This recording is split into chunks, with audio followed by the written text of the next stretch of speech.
When's the last time you searched your nonprofit's name online?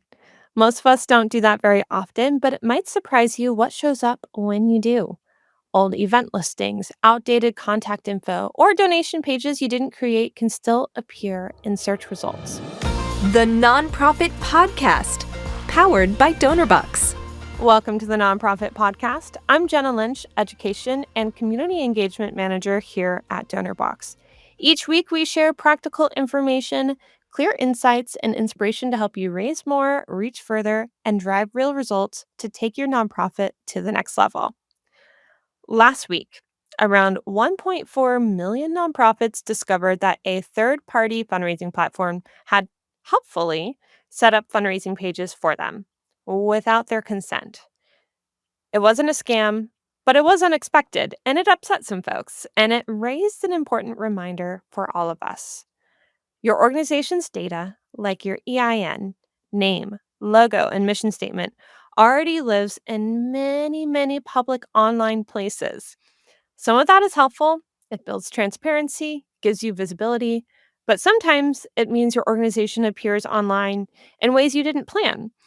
And here's the twist. AI tools like ChatGPT, Gemini, and Perplexity are now deciding what people see first about your nonprofit. If what's online about you isn't accurate or controlled by you, it's not just a branding issue anymore, it's a visibility issue. So today we're talking about how to see what's out there, why it matters for your year-end campaign, and how to make sure you fully own your fundraising process and donor relationships. Every nonprofit has a digital trail. Some of it you built and some of it just kind of appeared. Sites like Candid, Charity Navigator, and great nonprofits automatically publish your organization's information. That's part of transparency, which is good, right? But that data doesn't stay in one place. It gets picked up by search engines, shared on other sites, and sometimes used to create donation pages you didn't actually want. Now, most of this isn't harmful, but it can lead to confusion. A donor searches your name, finds 3 different donation links, and thinks, wait, which one's real? And you want that answer to be crystal clear. In our earlier AI visibility episode, Raj Hegde put it perfectly. He said, we're moving from searching to asking. Donors aren't typing keywords anymore. They're asking AI tools for the best nonprofits to support or the most impactful food pantries near me. These tools then choose who shows up, and if your data isn't structured or trusted, you might be invisible. Y'all, that's the new landscape. AI tools pull from structured data, directories, and verified mentions to decide which nonprofits appear in their results. So if there's an outdated or unauthorized page floating around, it's not just confusing your donors, it's confusing the AI that's now shaping how donors find you. And that's why owning all of your fundraising assets, your fundraising process, and your donor relationships is so important. You should know exactly where your pages live, who's giving through them, and how you're following up. When you have control of your donation forms, your data, your communications, you can make sure every single supporter's experience feels like it's coming directly from you because it is, and not a third party website. And that's how you build trust that lasts beyond a single gift. So, how do you actually check your digital footprint? Start by Googling your organization's name. It's that simple. Test out a few different ways to search. So use your organization's full fancy name, your acronym, or whatever nickname people use when they talk about you, and then scroll through the first couple of pages and just see what's out there. Hopefully, your organization's official website shows up first, followed by your social media and any press releases that you may have. But you might also see old campaigns, directories, and donation listings that haven't been touched in years, or maybe pages that you didn't even create yourself. And if something looks off, don't panic. This is what you can do in most cases. So start with your official profiles. Candid and Charity Navigator both let you claim your listing for free.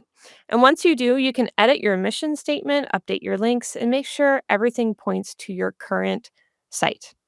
Next, if you find a page on a third party platform that isn't yours, just look for a claim page or contact support form. Most sites like GoFundMe or Facebook fundraisers let nonprofits verify or remove listings by providing their EIN and their official contact info, and they usually handle it pretty quickly. If it's an old campaign that is yours, however, but no longer relevant, just decide whether you want to archive or update it. Outdated donation pages can confuse donors and definitely hurt your SEO, so it's better to either redirect them to your current campaign or just take them down completely. And then finally, you want to make sure your donation links are consistent everywhere. So, your website, your social media, your email signature, your blog articles, your press releases, all of those need to have the same link. When donors see consistency, they know it's official. And that means that your staff needs to make sure that they have the same link in all of their email signatures and communications as well. And then next, do a quick AI visibility check.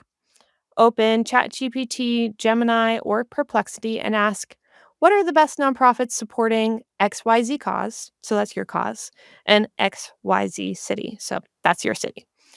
See if your organization shows up. And if it doesn't, note which ones do and where they're showing up, and see how you can get your information up there and current. This simple audit helps AI tools learn who you are and where you belong in your general cause area. And if you want to take it a step further, make sure your website is feeding accurate data to those tools. The easiest way to do that is by adding a basic schema markup. And I know that sounds fancy and techy, but it's just a small bit of code that helps AI and search engines recognize your mission, your impact, and the contact details correctly. And I'll share some more helpful resources on that as we're wrapping up the episode. Don't worry.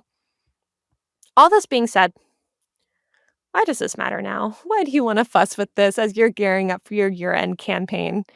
Well, now's the perfect time, if not the most necessary time to do it, because year end is when everyone is looking for you. Hopefully, they're looking for you. Donors are searching your name to double check where to give. News supporters are Googling your cause or causes similar to yours. And if what they find is clear, it's professional, it's current, it's consistent, they are much more likely to click your donate button. And if they find mixed messages, right, an outdated campaign or a confusing listing, they might hesitate. And in fundraising, hesitation for sure kills momentum, and you only get one chance at a first impression. So make sure that it's a good one. So before your year end campaign launches, take a little time to make sure your online presence is nice and tidy. Refresh your homepage with your campaign theme. Check that your donation button actually works on mobile. Double check all of your URLs. And also remember that AI tools are indexing fresh data constantly. If your information is recent, it's consistent, and it's verified, you'll show up in more of those AI driven discovery moments where donors are deciding who to trust and who to fund.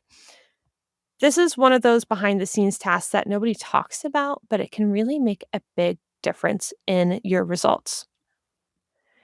Okay, once you've done all of this, keeping up your digital footprint is easy. Set a reminder to check it twice a year. Or, better yet, quarterly. Why not, right? You can also set up Google alerts for your organization's name and EIN. And that way you'll get an email anytime something new appears online about your organization. And if you have a team, share the responsibility. One person can check directories, another one can look at AI and search results, someone else reviews your campaigns.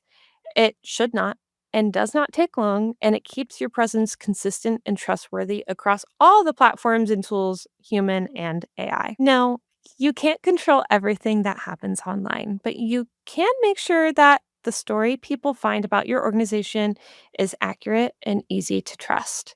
Before your year end campaign takes off, give your nonprofit a quick search, fix what's outdated, remove what's not accurate, and make sure your official donation page is front and center. And if you want help improving your visibility online, we have a free resource for that, the AI Visibility Checklist for Nonprofits walks you through quick ways to make your organization more discoverable and credible online. And it's such a great and helpful resource. You can also go back and listen to episode 165 of the Nonprofit Podcast titled Why AI Visibility Matters for Nonprofits. It's a great follow-up to this conversation and digs deeper into how your online visibility connects to donor trust and search performance. You can find both of those resources linked in the show notes. Thank you for being part of the Nonprofit Podcast community. Your work matters, and we are honored to support it. If you enjoyed this episode, share it, leave a review, or subscribe to our YouTube channel. Until next time, take that first step and stay inspired. That warm feeling when you help someone, it's not just happiness, it's fulfillment. And we believe it should be available to everyone, from frontline heroes to first-time fundraisers. Our tools empower you to help others. This is our mission. This is Donorbox, helping you help others.